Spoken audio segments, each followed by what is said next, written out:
La refondation de l'État en cours, prônée par le CNRD et son président, est une période propice à la modernisation de notre administration et de notre système de gouvernance économique et financier en particulier. J'invite donc les responsables des administrations publiques à apporter des solutions innovantes aux procédures de prestation de services publics pour libérer les énergies créatrices qui participent à l'amélioration de la productivité d'ensemble de notre économie.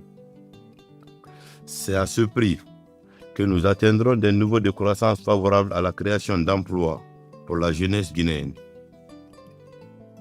C'est aussi un moyen d'outiller notre système économique et de préparer ses acteurs à mieux tirer profit des compétitions résultant de l'entrée en vigueur de la zone de libre-échange continentale.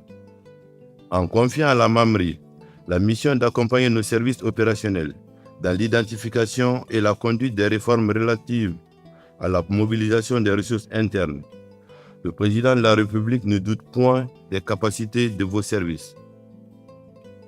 Au contraire, cette initiative vient combler des insuffisances constatées dans la production et l'intégration des meilleures connaissances susceptibles d'identifier, de sécuriser et de mobiliser les ressources légalement autorisées à être collectées par nos textes.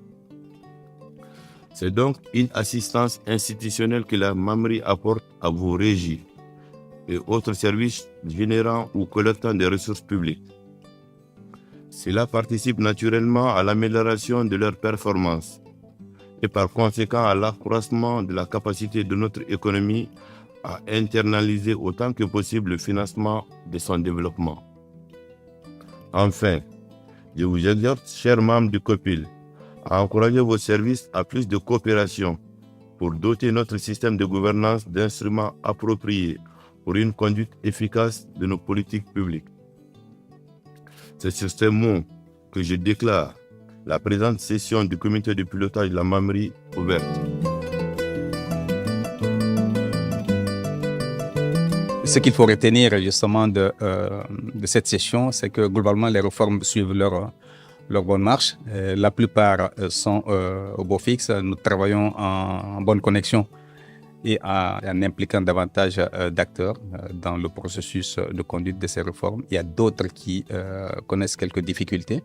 Le mandat nous a été donné de pouvoir les poursuivre, d'intégrer le maximum d'autres acteurs possibles pour qu'elles soient menées en intelligence et collégialement, pour que la réforme de notre système de gouvernance économique et financière soit une réalité.